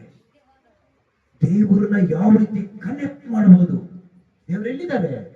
ಪರಲೋಕದಲ್ಲಿದ್ದಾರೆ. ನಮ್ಮ ದೇವರು ಎಲ್ಲಿದ್ದಾನೆ ಎಂದು ಯಾಕೆ ಜನರು ಕೇಳಬೇಕು? ಕೀರ್ತನೆ 115 ಹೇಳ್ತದೆ, ನಿಮ್ಮ ದೇವರು ಎಲ್ಲಿದ್ದಾನೆ ಎಂದು ಯಾಕೆ ಜನಗಳು ಕೇಳಬೇಕು? ನಮ್ಮ ದೇವರು ಎಲ್ಲಿದ್ದಾನೆ? ಪರಲೋಕದಲ್ಲಿದ್ದಾನೆ. ಹಲ್ಲೆಲೂಯ. ಆ ದೇವರನ್ನ ಕನೆಕ್ಟ್ ಮಾಡೋದಕ್ಕೆ ನನ್ನ ಹತ್ರ ಒಂದು ವಸ್ತು ಇದೆ. ಏನಪ್ಪ? Mobile phone. ಅದು ನಾನು ಆತನ ಮೇಲೆ ಇಟ್ಟಿರುವಂತ ನಂಬಿಕೆ. Hallelujah, hallelujah. ಕರ್ತನಾದ ಯೇಸು ಕ್ರಿಸ್ತನ ಮೇಲೆ ನಂಬಿಕೆ ಇಡುವ ಪ್ರತಿಯೊಬ್ಬರು ಇಮ್ಮಿಡಿಯೇಟ್ ಆಗಿ ಪರಲೋಕಕ್ಕೆ ಕರೆಕ್ಟ್ ಆಗಿಬಿಡ್ತಾರೆ. ಹಲ್ಲೆಲೂಯ. ಯಾರ್ಯಾರ ಹೃದಯದಲ್ಲಿ ಯೇಸು ಕ್ರಿಸ್ತನ ಮೇಲೆ ನಂಬಿಕೆ ಇದೆಯೋ ಆ ನೆಟ್ವರ್ಕ್ ಯಾವತ್ತೂ ಸ್ಟಾಪ್ ಆಗಲ್ಲ. Praise the Lord. ಈ ಮೊಬೈಲ್ ಫೋನ್ ನೆಟ್ವರ್ಕ್ ಸ್ಟಾಪ್ ಆಗ್ಬೋದು, ಬ್ಯಾಟ್ರಿ ಚಾರ್ಜ್ ಇಲ್ಲ ಅಂತಂದ್ರೆ ಸ್ಟಾಪ್ ಆಗಿ ಹೋಗ್ಬಿಡ್ಬೋದು, ಟವರ್ಗೆ ಏನಾದ್ರು ಪ್ರಾಬ್ಲಮ್ ಆಯ್ತು ಅಂದ್ರೆ ಸ್ಟಾಪ್ ಆಗಿ ಹೋಗ್ಬೋದು. ಆದ್ರೆ ಯೇಸು ಕ್ರಿಸ್ತನ ಮೇಲೆ ನಂಬಿಕೆ ಇಟ್ಕೊಂಡಿರುವಂತ ಆ ಮೊಬೈಲ್ ಫೋನ್ ಹೃದಯದಲ್ಲಿರುವವರೆಗೂ ಪರಲೋಕ 100 ದಿನಗಳು 1000 ದಿನಗಳು ಕನೆಕ್ಟ್ ಆಗಿರುತ್ತೆ. Hallelujah, hallelujah. ಫೋನ್ ಮಾಡಿದ ತಕ್ಷಣ ಪರಲೋಕ ಇಮ್ಮಿಡಿಯೇಟ್ ಆಗಿ ರೆಸ್ಪಾಂಡ್ ಮಾಡ್ತದೆ. ಓ, ನನ್ನ ಮಗ ಕರೀತಾ ಇದ್ದಾನೆ, ಹಲೋ, ಎಸ್, ಏನ್ ಬೇಕು? ಶತ್ರುಗಳು ಬಂದಿದಾವ, ದೆವ್ವಗಳು ಬಂದಿದಾವ, ದುರಾತ್ಮಗಳು ಬಂದಿದಾವ, ನಾನು ದೇವದೂತನಿಗೆ ಆಜ್ಞೆ ಕೊಡ್ತಾ ಇದ್ದೇನೆ, ನಿಮ್ಗೆ ಯಾವ ಕೇಡು ಬರುವುದಿಲ್ಲ. Hallelujah, hallelujah. ನಿನ್ನ ಪಕ್ಕದಲ್ಲಿ 10,000 ಜನರು ಸತ್ತರು, ನಿನಗೆ ಯಾವ ಕೇಡು ಉಂಟಾಗುವುದಿಲ್ಲ. Praise the Lord, hallelujah. ಅದು ನಂಬಿಕೆ. ಈ ಫೋನ್ ಇಟ್ಕೊಳ್ತೀರಾ ಬಿಡ್ತೀರಾ ಗೊತ್ತಿಲ್ಲ, ಪರಲೋಕದ ಫೋನ್ ಇಟ್ಕೋಬೇಕು ನೀವು ನಿಮ್ ಜೋಬಲ್ಲಿ ಗಟ್ಟಿಯಾಗಿ. ಯಾವುದು ಪರಲೋಕದ ಫೋನು? ಯೇಸು ಕ್ರಿಸ್ತನ ಮೇಲಿರುವಂತ ನಂಬಿಕೆ. ಎಷ್ಟು ದುಡ್ಡು ಕೊಡ್ಬೇಕು ಅದಕ್ಕೆ? ಫ್ರೀ. Praise the Lord. ಎಷ್ಟು ದುಡ್ಡು ಕೊಡ್ಬೇಕು ಆ ಫೋನ್ಗೆ, ಸ್ಮಾರ್ಟ್ ಫೋನ್ಗೆ? Full free, no EMI. Hallelujah.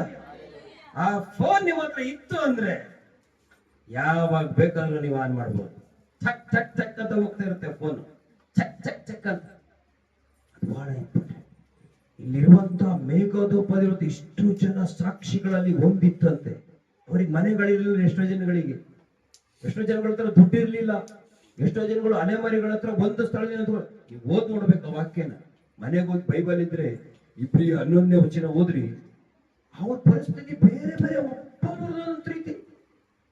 ಆ ಲಿಸ್ಟ್ ಅಲ್ಲಿ ಅತ್ಯಂತ ಬಡವರಿದ್ದಾರೆ, ಶ್ರೀಮಂತರಿದ್ದಾರೆ, ವಿದ್ಯಾವಂತರಿದ್ದಾರೆ, ರಾಜರುಗಳಿದ್ದಾರೆ, ಅಧಿಕಾರಿಗಳಿದ್ದಾರೆ, ದೊಡ್ಡ ದೊಡ್ಡ ರಾಜ್ಯಗಳು. ದಾವೀದನ ಅಂತ ರಾಜ ಮತ್ತೆ ಪ್ರಪಂಚದಲ್ಲಿ ಯಾರು ಕಂಡಿಲ್ಲ ಅಂತ ರಾಜ. ಅಂತ ದೊಡ್ಡ ದೊಡ್ಡ ರಾಜ್ಯಗಳಿದ್ದಾರೆ ಇಲ್ಲಿ. ಚಿಕ್ಕವರಿಂದ ಎಲ್ಲ ರೀತಿಯ ಜನರಿದ್ದಾರೆ. ಬಟ್ ಅವರೆಲ್ಲರಿಗೂ ಸಮಾನವಾಗಿದ್ದು ಒಂದೇ, ನಂಬಿಕೆ. ದೇವರ ಮೇಲೆ ನಂಬಿಕೆ. ಅವರೆಲ್ಲರಿಗೂ ನಂಬಿಕೆ ಇತ್ತು. ಅದಕ್ಕೆ ಅವ್ರ ಹೆಸರುಗಳು ಈಗಲೂ ರಾರಾಜಿಸ್ತಾ ಇದ್ದಾರೆ. ಈಗಲೂ ಅವ್ರ ಹೆಸರುಗಳು ಫೇಮಸ್. ನಮ್ಮ ಚೀಫ್ ಮಿನಿಸ್ಟರ್, ಪ್ರೈಮ್ ಮಿನಿಸ್ಟರ್ ಆದ್ರೆ ನಮ್ಮ ಕರ್ನಾಟಕದ ಇತಿಹಾಸದಲ್ಲಿ ಇರ್ತದೆ ಅವ್ರ ಹೆಸರುಗಳು. ಬಟ್ ಇವ್ರ ಹೆಸರುಗಳು ಪ್ರಪಂಚದಲ್ಲಿ ಇದೆ. ಇವತ್ತು ನಾನಿಲ್ಲ ಅವ್ರ ಬಗ್ಗೆ ಹೇಳ್ತಾ ಇದ್ದೀನಿ, ಬೇರೆ ಇನ್ನೊಂದು ರಾಜ್ಯದಲ್ಲಿ ಇನ್ನೊಂದು ದೇಶದಲ್ಲಿ ಇನ್ನೊಬ್ರು ಯಾರೋ ಅದ್ರ ಬಗ್ಗೆ ಮಾತಾಡ್ತಾರೆ. ಬೈಬಲ್ ಇಲ್ಲದ ಜಾಗ ಯಾವುದಿದೆ? ಒಂದು ನೀವು ಅರ್ಥ ಮಾಡ್ಕೋಬೇಕು, ಇವತ್ತು ಪ್ರಪಂಚದ ಮೂಲೆ ಮೂಲೆಗಳಲ್ಲಿ ಈಗಲೂ ಇರುವಂತ ಪುಸ್ತಕ ಅಂದ್ರೆ ಒಂದೇ ಒಂದು ಪುಸ್ತಕ, ಅದು ಯಾವುದು? ಬೈಬಲ್. ಅದನ್ನ ನೋಡಿ ಅರ್ಥ ಮಾಡ್ಕೋಬೇಕು. ಇದರಿಂದ ಅದು ದೊಡ್ಡ ಶಕ್ತಿ ಇದೆ, ಅದು ದೊಡ್ಡ ಹಸ್ತನೇ ಇದೆ. ಅದು ಯಾರ ಹಸ್ತ ಅಂದ್ರೆ ಪರಲೋಕದ ದೇವರ ಹಸ್ತ. Praise the Lord, hallelujah. ಆ ಪರಲೋಕದ ದೇವರು ಹೇಳ್ತಾರೆ, ನೀವು ಪ್ರಯಾಣದಲ್ಲಿದ್ದೀರಾ. ನೀವೇನಿದ್ದೀರಾ? ಪ್ರಯಾಣದಲ್ಲಿದ್ದೀರಾ. ಈ ಭೂಮಿಯ ಮೇಲೆ ಪ್ರಯಾಣದಲ್ಲಿ, ಇಲ್ಲಿಂದ ಪರಲೋಕಕ್ಕೆ ಹೋಗುತ್ತಿರುವಂತ ಪ್ರಯಾಣದಲ್ಲಿದ್ದೀರಾ. ಈ ಪ್ರಯಾಣದಲ್ಲಿ ನಿಮಗೆ ಬೇಕಾಗಿರುವಂತ ಒಂದು ಗುಡ್ ಮೊಬೈಲ್ ಫೋನ್ ಏನಂದ್ರೆ ಯೇಸು ಕ್ರಿಸ್ತನ ಮೇಲೆ ನಂಬಿಕೆ. Hallelujah, hallelujah. ಆಮೇಲೆ ಯಾವಾಗಲೂ 2 ಫೋನ್ಗಳು ನೆನ್ಪಿಡ್ಕೋಬೇಕು ನೀವು. ಒಂದು ನಿಮ್ ಕೈಲಿ ಹಿಡ್ಕೊಂಡಿರೋ ಮೊಬೈಲ್ ಫೋನು, ಇನ್ನೊಂದು ನಿಮ್ ಹೃದಯದಲ್ಲಿರೋ ಮೊಬೈಲ್ ಫೋನ್. ಕೈಲಿ ಹಿಡ್ಕೊಂಡಿರೋ ಮೊಬೈಲ್ ಫೋನು ಈ ಲೋಕದಲ್ಲಿರೋ ಎಲ್ಲಾನು ಕನೆಕ್ಟ್ ಮಾಡುತ್ತೆ. ಹೃದಯದಲ್ಲಿರೋ ಮೊಬೈಲ್ ಫೋನು ಪರಲೋಕ ತಂದೆಗೆ ಕನೆಕ್ಟ್ ಮಾಡುತ್ತೆ. Praise the Lord, hallelujah. ಅದೆಲ್ಲರ ಹತ್ರನೂ ಇರ್ಬೇಕು. ಎರಡನೇದಾಗಿ ದೇವರು ವಾಕ್ಯ ಹೇಳ್ತದೆ, ಇವರೆಲ್ಲರೂ ಸಾಕ್ಷಿಗಿರೋದ್ರಿಂದ ನೀವು ಅರ್ಥ ಮಾಡ್ಕೋಬೇಕು, ನಾವು ಪ್ರಯಾಣದಲ್ಲಿ ಇದ್ದೀವಿ. ಇವತ್ತಲ್ಲ ನಾಳೆ ನಮಗೂ ಈ ಲೋಕದಲ್ಲಿ ಅಂತ್ಯ ಬರ್ತದೆ. Hallelujah, hallelujah. ಈ ಲೋಕನ ಇವತ್ತಲ್ಲ ನಾಳೆ ನಾವು ಬಿಟ್ಟು ಹೋಗ್ಲೇಬೇಕು. ಯಾರು ಈ ಲೋಕದಲ್ಲಿ ಪರ್ಮನೆಂಟ್ ಆಗಿರಕ್ಕಾಗಲ್ಲ. ಎಷ್ಟು ಶ್ರೀಮಂತರಾದ್ರು, ಎಷ್ಟು ವಿದ್ಯಾವಂತರಾದ್ರು ಇದು ಶಾಶ್ವತ ಅಲ್ಲ. ಈ ಪ್ರಯಾಣದಲ್ಲಿ ನಾವು ಹೋಗ್ತಾ ಇದ್ದೇವೆ. ಹೋಗ್ತಾ ಇರಬೇಕಾದ್ರೆ ಏನ್ ನಡೀತದೆ? Price the lord. ಸೊ ಹಿಂದೆ ನಮಗೆ ಸಾಕ್ಷಿಗಳಿದ್ದಾರೆ. ನಮ್ಮ ಅಪ್ಪಂದಿರು, ತಾತಂದಿರು, ಮುತ್ತಾತಿದ್ರಲ್ಲ, ನೆಕ್ಸ್ಟ್ ಏನಿದೆ ಅಲ್ಲಿ ಹೇಳ್ತದೆ ದೇವ್ರ ವಾಕ್ಯ, ಇಷ್ಟು ಜನ ನಮಗಿರೋದ್ರಿಂದ ನಮಗೆ ಹತ್ತಿಕೊಳ್ಳುವಂತ ಹೋದ್ರಿ ಯಾರಾದ್ರೂ ನಮಗೆ ಹತ್ತಿಕೊಳ್ಳುವಂತ ಪಾಪವ ಎದಕ್ಕಿಂದೆ ಒಂದಿದೆ, ಸ್ವಲ್ಪ ಹಿಂದಕ್ಕೆ. ನಮಗೆ ಅಭ್ಯಂತರ ಮಾಡುವ ಎಲ್ಲ ಭಾರವನ್ನು ಹತ್ತಿಕೊಳ್ಳುವ ಪಾಪವನ್ನು ತೆಗೆದಿಟ್ಟು ನಾವು ಪೂರೈಸುವವನು ಆಗಿರುವ ಯೇಸುವಿನ ಮೇಲೆ ದೃಷ್ಟಿ ಇಟ್ಟು ನಮಗೆ ನೇಮಕವಾದ ಓಟವನ್ನು ಸ್ಥಿರಚಿತ್ತದಿಂದ ಓಡೋಣ. Praise the Lord. Hallelujah, hallelujah. ಓದೋರು ಹೋಗ್ಲಿ, ಕೇಳಿಸ್ಕೊಳ್ಳೋರು ವಾಕ್ಯವನ್ನ ಕೇಳಿಸ್ಕೊಳ್ಳಿ. ಹಲ್ಲೆಲೂಯಾ. ಸೊ ಒಂದು ನಮಗೆ ನಂಬಿಕೆ ಇರಬೇಕು ಪ್ರಯಾಣದಲ್ಲಿ. ಎರಡನೇದಾಗಿ ಏನಪ್ಪಾ ಅಂದ್ರೆ ಪ್ರಯಾಣದಲ್ಲಿ ನಮಗೆ ಅಭ್ಯಂತರ ಮಾಡುವಂತ ಅನೇಕ ಸಂಗತಿಗಳಿವೆ. ಎಂತ ಸಂಗತಿಗಳು? ಅಭ್ಯಂತರ. ಈ ಲೋಕದಲ್ಲಿ ಈ ಒಂದು ನಮ್ಮ ಜೀವಿತದ ಪ್ರಯಾಣ ಮಾಡ್ತಿರುವಾಗ ಯಾರಿಗೆ ಕಷ್ಟ ಅನ್ನೋದಿಲ್ಲ ಹೇಳಿ ನೋಡೋಣ. Praise the Lord. ಅಂದ್ರೆ ದುಡ್ಡಿಲ್ದಿರೋ ಬಡವರಿಗೆ ಮಾತ್ರ ಕಷ್ಟನಾ? ದುಡ್ಡಿರೋರಿಗೆ ಕಷ್ಟ ಇಲ್ಲ ಅನ್ಕೊಂಡಿದ್ದೀರಾ? ನಿಮಗೆ ಗೊತ್ತಿದ್ಯಾ? ಬಡವರಾದ್ರೂ ಸ್ವಲ್ಪ ಸಮಾಧಾನದಲ್ಲಿ 8 ಅವರ್ ನಿದ್ದೆ ಮಾಡ್ತಾರೆ. ಯಾವ ತಲೆನೋವಿದೆ. ಶ್ರೀಮಂತರಿಗೆ ಆ ನಿದ್ದೆನೂ ಬರಲ್ಲ. ಶ್ರೀಮಂತರಿಗೆ ನೆನ್ನೆ ನಾನು ಹೇಳ್ತಾ ಇದ್ದೆ ಸುಸ್ಮಿತಾ ಹತ್ರ, ನೆನ್ನೆ ಪೇಪರ್ ಅಲ್ಲಿ ನಾನೊಂದು ಓದ್ದೆ, ರಿಯಲ್ ಸಕ್ಸೆಸ್ ಏನಂತ ಒಂದು ವಾಕ್ ಒಬ್ಬರು ಕೊಟ್ಟಿದ್ರು ಅಂತ. ರಿಯಲ್ ಸಕ್ಸೆಸ್, ನಿಜವಾದ ಯಶಸ್ವಿ ಅಂದ್ರೆ ಪ್ರತಿ ರಾತ್ರಿ ಸಮಾಧಾನದಲ್ಲೂ ಮಲ್ಕೊಳಕ್ ಹೋಗ್ಬೇಕಂತೆ. ನಿಜವಾದ ಯಶಸ್ವಿ ಏನಂದ್ರೆ ಪ್ರತಿ ರಾತ್ರಿ ಮಲ್ಕೊಳಕ್ ಹೋದಾಗ ಸಮಾಧಾನದಲ್ಲಿ ಮಲಗಬೇಕಂತೆ. ಆಗ ಯಶಸ್ವಿ ಇದೆ ಅಂತ. ಎಷ್ಟು ಜನಕ್ಕೆ ಆ ರೀತಿ ಸಮಾಧಾನದಲ್ಲಿ ನಿದ್ದೆ ಬರುತ್ತೆ? ನಾನು ಹಿಂದೆ ಒಂದು ಗಾದೆ ಹೇಳ್ತಿದ್ದೆ, ಚಿಂತೆ ಇಲ್ದವನಿಗೆ ಸಂತೆಯಲ್ಲೂ ನಿದ್ದೆ ಬರುತ್ತೆ ಅಂತ ಹೇಳ್ತಾರೆ. ಚಿಂತೆ ಇಲ್ದಿರೋರಿಗೆ ಎಲ್ಲಿದ್ದೆ ಬರುತ್ತೆ? ಯಾರು ಮಲ್ಕೊಳಕ್ ಸಾಧ್ಯ ಸಂತೆಯಲ್ಲಿ? ಅದರಲ್ಲೂ ನಮ್ಮ ಭಾರತ ದೇಶದಲ್ಲಿ ಸಂತೆಗೆ ಹೋಗಿ ಅಲ್ಲಿ ಮಲ್ಕೊಳಕ್ ಟ್ರೈ ಮಾಡಿ. ಬಟ್ ಚಿಂತೆ ಇಲ್ದವ್ರಿಗೆ ಅಲ್ಲೂ ನಿಂತು ಬರುತ್ತಂತೆ. ಯಾರಿದಾರಪ್ಪ? ಸೊ ದೇವರ ವಾಕ್ಯ ಹೇಳ್ತದೆ, ನಮಗೆ ಅಭ್ಯಂತರಗಳು, ಭಾರಗಳು ಈ ಲೋಕದಲ್ಲಿ ತುಂಬಾ ಇದಾವೆ ದಾರಿಲಿ, ಪ್ರಯಾಣದಲ್ಲಿ. ದೇವ್ರ ಮಕ್ಕಳನ್ನು ಕೇಳಿಸ್ಕೊಳ್ಳಿ. ಯೇಸು ಸ್ವಾಮಿ ಮೇಲೆ ನಂಬಿಕೆ ಇಟ್ಟಿರೋರು, ಯೇಸು ಸ್ವಾಮಿಯನ್ನು ಹಿಂಬಾಲಿಸಿರೋರು ಈ ಸತ್ಯವನ್ನು ತಿಳ್ಕೊಳ್ಬೇಕು. ದೇವರು ನಮ್ಮ ಸಂಗಡ ಇರ್ತಾರೆ ನಿಜ. ದೇವರು ನಮ್ಮನ್ನು ಆಶೀರ್ವಾದ ಮಾಡ್ತಾರೆ ನಿಜ.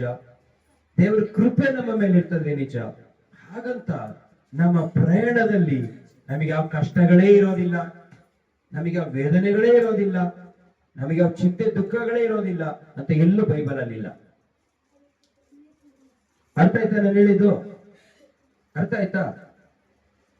ಕಷ್ಟದಲ್ಲಿ ನೀನು ಕರಿ, ನಾನು ಬಿಡಿಸ್ತೇನೆ ಎಂಬುದಾಗಿ ದೇವರು ಹೇಳಿದರೆ ಹೊರತು ಕಷ್ಟನೇ ಬರಲ್ಲ ಅಂತ ದೇವರು ಹೇಳಿಲ್ಲ. ಚೆನ್ನಾಗಿ ಅರ್ಥ ಮಾಡ್ಕೊಳ್ಳಿ. Praise the Lord. ಹಲ್ಲೆಲೂಯಾ. ಕಷ್ಟ ಕಾಲದಲ್ಲಿ ನನಗೆ ಮರೆ ಹಿಡೀರಿ, ನಾನು ಹತ್ತಿರವಿದ್ದು ನಿಮಗೆ ಬಿಡುಗಡೆ ಕೊಡ್ತೀನಿ ಅಂತ ದೇವರು ಹೇಳಿದ್ದಾರೆ. ಬಟ್ ದೇವರು ಹೇಳಿದರೆ ಕಷ್ಟನೇ ಬರಲ್ಲ ಅಂತ ಇಲ್ಲ. ಈ ಲೋಕದಲ್ಲಿ ನಾವು ಪ್ರಯಾಣ ಮಾಡ್ತಿರುವಾಗ ನಮ್ಮ ಪ್ರಯಾಣದಲ್ಲಿ ಅನೇಕ ಗೊಂದಲಗಳು ಬರಬಹುದು, ಅನೇಕ ಕಷ್ಟಗಳು ಬರಬಹುದು, ಹೋರಾಟಗಳು ಬರಬಹುದು, ದುಃಖಗಳು ಬರಬಹುದು, ಕೆಲವು ಸಮಯದಲ್ಲಿ ರೋಗಗಳು ಬರಬಹುದು. ದೇವರಿದ್ದಾರೆ ಗೊತ್ತು. ನಮ್ಮ ಮೂಲ ಪಿತೃ ಆದಾಮ ಪಾಪ ಮಾಡಿದ ದೆಸೆಯಿಂದ, ಆ ಪಾಪದ ಜೀವಿತ ನಮ್ಮಲ್ಲಿ ಇರೋದ್ರಿಂದ ನಾವು ಬಲಹೀನರಾಗಿದ್ದೇವೆ. ಏನಾಗಿದ್ದೀವಿ? ಹಲೋ, ಕೇಳಿಸ್ಕೊಡಿ. ನಾವೇನಾಗಿದ್ದೀವಿ? ಬಲಹೀನರಾಗಿದ್ದೇವೆ. ಕೆಲವು ಸಮಯದಲ್ಲಿ ಗೊತ್ತಿದ್ದೋ ಗೊತ್ತಿಲ್ದೋ ಸುಳ್ಳು ಹೇಳ್ತೀವಿ. ಎಷ್ಟು ಜನ ಸುಳ್ಳು ಹೇಳಲ್ಲ ಕೈ ಎತ್ತಿ? ಎಷ್ಟು ಜನ ಸುಳ್ಳು ಹೇಳಲ್ಲ ಕೈ ಎತ್ತಿ? ಎಷ್ಟು ಜನ ತಪ್ಪೇ ಮಾಡಲ್ಲ ಕೈ ಎತ್ತಿ? ಸೊ ಎಷ್ಟೋ ವಿಷಯದಲ್ಲಿ ನಾವು ಬಲಹೀನರಾಗಿರೋದ್ರಿಂದ ಅನೇಕ ವಿಷಯಗಳಲ್ಲಿ ನಾವು ಕೂಡ ದೇವ್ರು ಹೇಳಿದ್ದೇ ಮಾಡ್ಕೊಂಡೋಗಲ್ಲ, ಕೆಲಸ ತಪ್ಪುಗಳು, ಮಿಸ್ಟೇಕ್ಗಳು ಮಾಡಿ. ಅದೇ ರೀತಿಯಲ್ಲಿ ನಮ್ಮ ಜೀವಿತದ ಪ್ರಯಾಣಗಳಲ್ಲಿ ಕಷ್ಟಗಳು, ದುಃಖಗಳು, ಹೋರಾಟಗಳು ಬಂದೇ ಬರ್ತವೆ. ಅಂದ್ರೆ ಶಾಶ್ವತವಾಗಿ ಬರೋದಿಲ್ಲ, ಬರ್ತವೆ. Praise the Lord. ಹಲ್ಲೆಲೂಯಾ. ದಾರಿಯಲ್ಲಿ ನಡ್ಕೊಂಡು ಹೋಗ್ಬೇಕಾದ್ರೆ ಯಾರು ಮನೇಲಿ ಬರ್ದಿಟ್ಟು ನಡ್ಕೊಂಡು ಹೋಗಲ್ಲ, ನಾನು ದಾರಿಲಿ ಹೋಗ್ತೀನಿ ಅಲ್ಲಿ ಮುಳ್ಳು ಚುಚ್ಚುತ್ತೆ ಅಂತ. ಎಷ್ಟು ಜನ ಅಂದ್ಕೊಂಡು ನಡ್ಕೊಂಡು ಹೋಗಿ ಸ್ಟಾರ್ಟ್ ಮಾಡ್ತೀರ? ಬಟ್ ನಡ್ಕೊಂಡು ಹೋಗ್ಬೇಕು ಸಡನ್ ಆಗಿ ಮುಳ್ಳು ಚುಚ್ಚಿದ್ರೆ ಏನ್ ಮಾಡಕ್ಕಾಗುತ್ತೆ? ಮುಳ್ಳು ಚುಚ್ಚಿತು ಅಂತೇಳಿ ಖುಷಿಯಾಗಿ ಸಂತೋಷ ಪಟ್ಟು ಸ್ವೀಟ್ ಹಂಚ್ತೀರಾ? ಯಾರು ಸ್ವೀಟ್ ಹಂಚ್ತೀರಾ? ಮುಳ್ಳು ಚುಚ್ಚಿದ ತಕ್ಷಣ ನೋವು ಹೋಗುತ್ತೆ, ಅಮ್ಮ ಅಪ್ಪ ಅಯ್ಯೋ. ಯಾರಿಗ್ ಗೊತ್ತು, ಹಿಡ್ಕೊಂಡ್ರೆ ಬೆಟ್ಟೆ ಗಿಟ್ಟೆ ಇದಾಗಬಹುದು. ನಮ್ಮ ಜೀವಿತದ ಪ್ರಯಾಣ ಹಾಗೆ. ನಮ್ಮ ಜೀವಿತದ ಪ್ರಯಾಣಗಳಲ್ಲಿ ಇವೆಲ್ಲ ಒಂದು ಏನ್ ಹೇಳ್ತಾರೆ, ಪ್ಯಾಕೇಜ್ ಅಂತಾರಲ್ಲ, ಇವೆಲ್ಲ ಒಂದು ಪಾರ್ಟ್ ಇದ್ದಾಗ ಬರ್ತವೆ. ಆದ್ರೆ ಅದನ್ನ ನೋಡ್ಕೊಂಡು ನಾವು ದೇವ್ರನ್ನ ಹಿಂಬಾಲಿಸಕ್ ಹೋಗ್ಬಾರ್ದು. ಹಲ್ಲೆಲೂಯಾ. ಕೆಲವರು ಹೇಳ್ತಾರೆ, ಬಿಡಿ ಪಾಸ್ಟ್ರೆ, ಎಷ್ಟೇ ಇದ್ರು ಕಷ್ಟನೇ, ಕಣ್ಣೀರು ನಮಗೆ ಬೇಸತ್ತ ಹೋಗ್ಬಿಡಿ. ಎಲ್ಲದಕ್ಕೂ ಒಂದು ಸಮಯ ಇದೆ. ಹಲ್ಲೆಲೂಯಾ.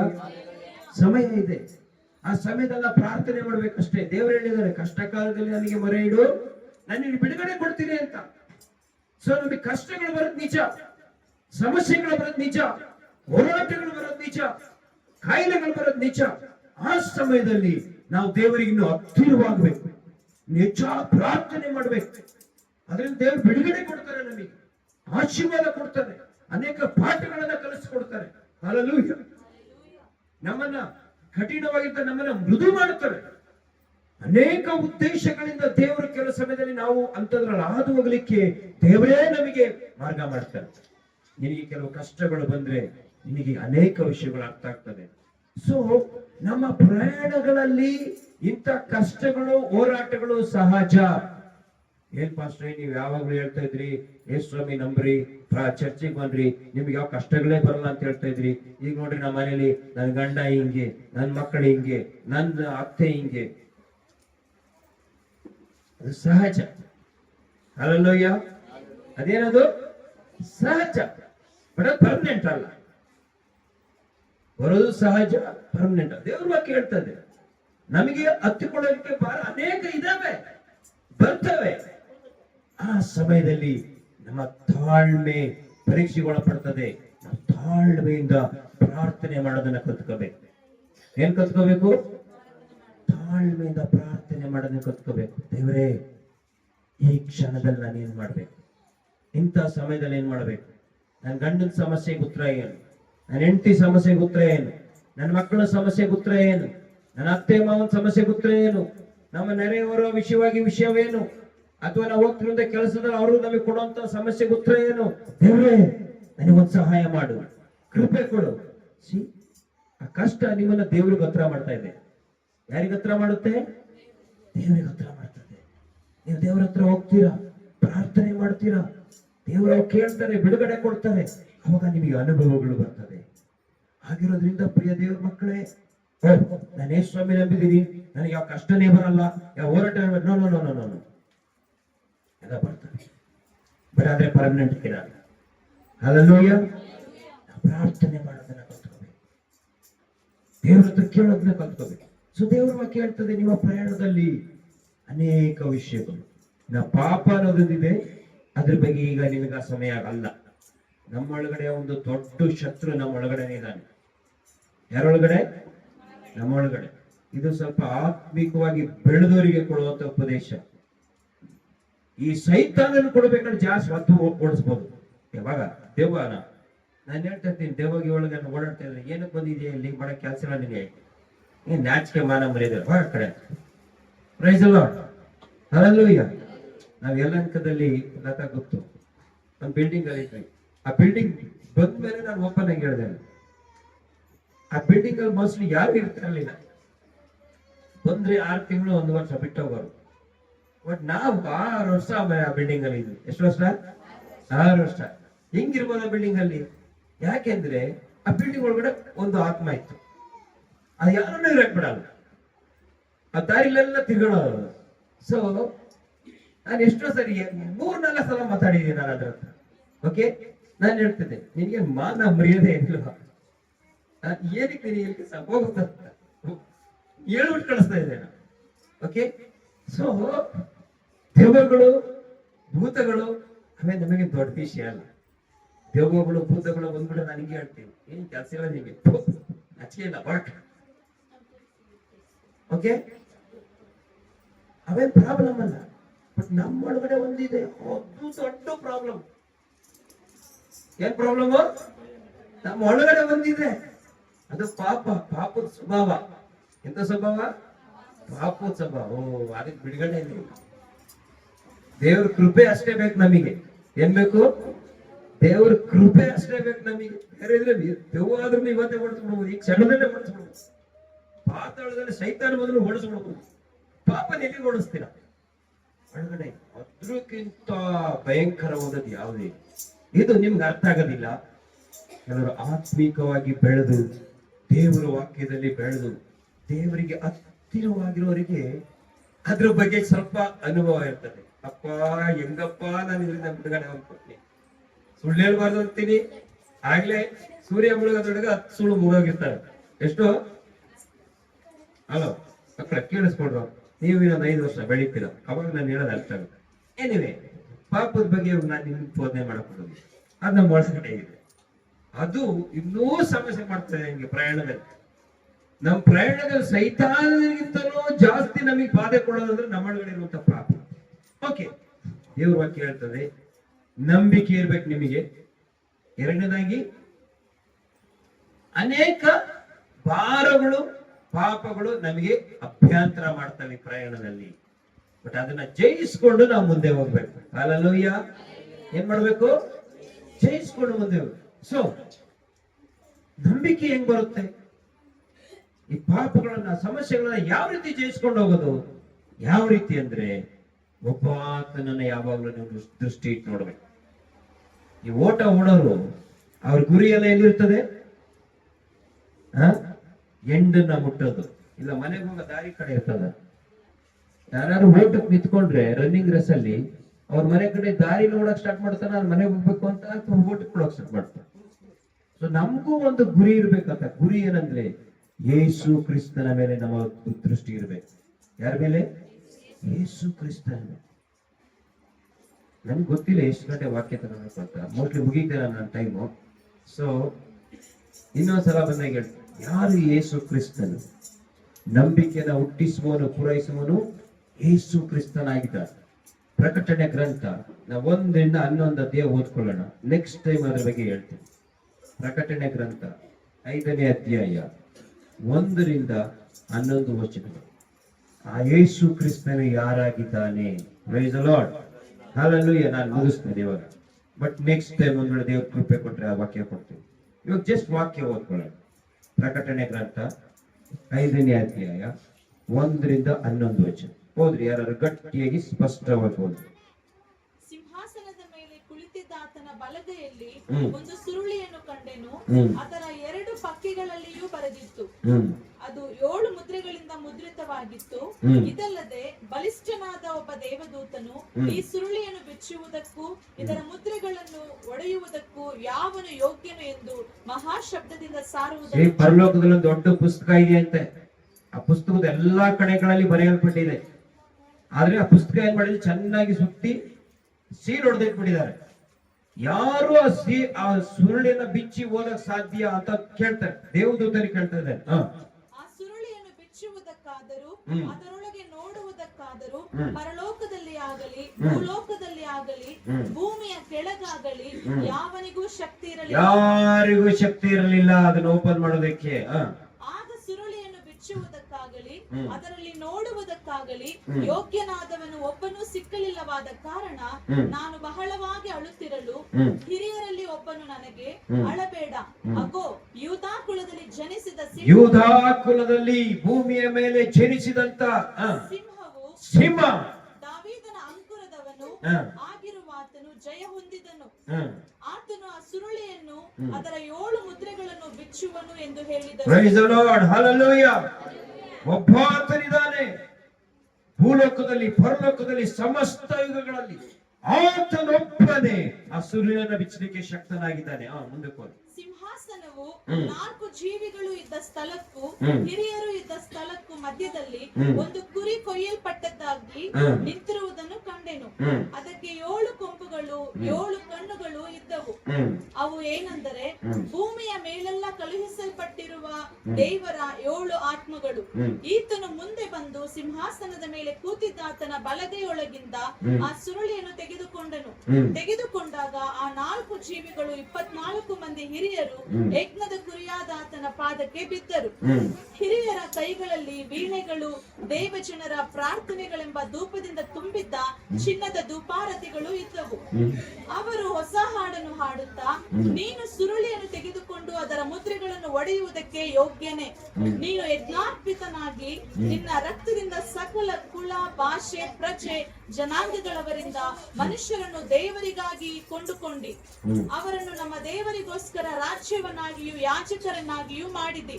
ಅವರು ಭೂಮಿಯ ಮೇಲೆ ಆಳುವರು ಎಂದು ಹೇಳಿದರು. Praise the Lord, hallelujah. Yesu ಕ್ರಿಸ್ತನು ಯಜ್ಞದ ಕುರಿಯಾದಾತನಾಗಿದ್ದಾನೆ. ಪ್ರಿಯ, ನಮ್ಮನ್ನ ದೇವರಿಗಾಗಿ ಕೊಂಡುಕೊಂಡಂತ, ಸಿಲುಬೆಯ ಮೇಲೆ ರಕ್ತವನ್ನ ಸುರಿಸಿ ಆ ರಕ್ತದ ಮೂಲಕ ನಮ್ಮನ್ನ ಕೊಂಡುಕೊಂಡ ಆತನು ಯೇಸು ಕ್ರಿಸ್ತ. ಹಲ್ಲೆಲೂಯಾ. ಆತನು ಯಹೂದ ಕುಲದ ಸಿಂಹ. ಆತನ ಬಗ್ಗೆ ಇವಾಗ ನಾನು ಮಾತನಾಡ್ಲಿಕ್ಕೆ ಹೋದ್ರೆ ನಮಗೆ ಸಮಯ ಇಲ್ಲ. Praise the Lord, hallelujah. ದೇವರ ವಾಕ್ಯ ಹೇಳ್ತದೆ, ಆತನನ್ನ ದೃಷ್ಟಿ ಇಟ್ಟು ನೋಡ್ರಿ, ಆತನನ್ನ ದೃಷ್ಟಿ ಇಟ್ಟು ನೋಡ್ರಿ. ನಿಮ್ಮ ಪ್ರಯಾಣದಲ್ಲಿ, ನಮ್ಮ ಈ ಜೀವಿತದ ಪ್ರಯಾಣದಲ್ಲಿ ಯೇಸು ಕ್ರಿಸ್ತನ ಮೇಲೆ ನಾವು ದೃಷ್ಟಿ ಇಟ್ಟು ನೋಡ್ಬೇಕು. ಆತನು ಯಜ್ಞದ ಕುರಿಯಾಗಿದ್ದಾನೆ. ಹಲ್ಲೆಲೂಯಾ. 28 ಸಾರಿ ಪ್ರಕಟಣೆ ಗ್ರಂಥದಲ್ಲಿ ಆ ಪದ ಬರೆಯಲ್ಪಟ್ಟಿದೆ, ಯಜ್ಞದ ಕುರಿಮರಿ. Praise the Lord. ಅಂದ್ರೆ ಆತನು ದೀನನಾಗಿ ಈ ಲೋಕದಲ್ಲಿ ಹುಟ್ಟಿ ಬಂದ ಆತನು, ಆದ್ರೆ ಪರಲೋಕದಲ್ಲಿ ಸಿಂಹವಾಗಿದ್ದಾನೆ ಈಗ ಆತನು. ಹಲ್ಲೆಲೂಯಾ. ಆತನ ಮಕ್ಕಳು ನಾವಾಗಿದ್ದೇವೆ. ಯಾರು ನಾವು?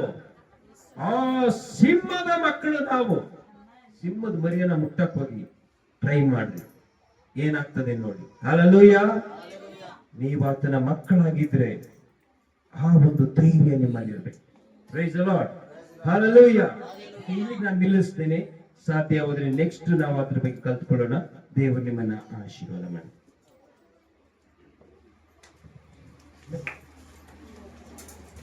Price the Lord, hallelujah. ಎಲ್ಲ ಜೋರು ಚಪ್ಪಲಿ ದೇವರ ಸ್ತೋತ್ರ ಮಾಡೋಣ.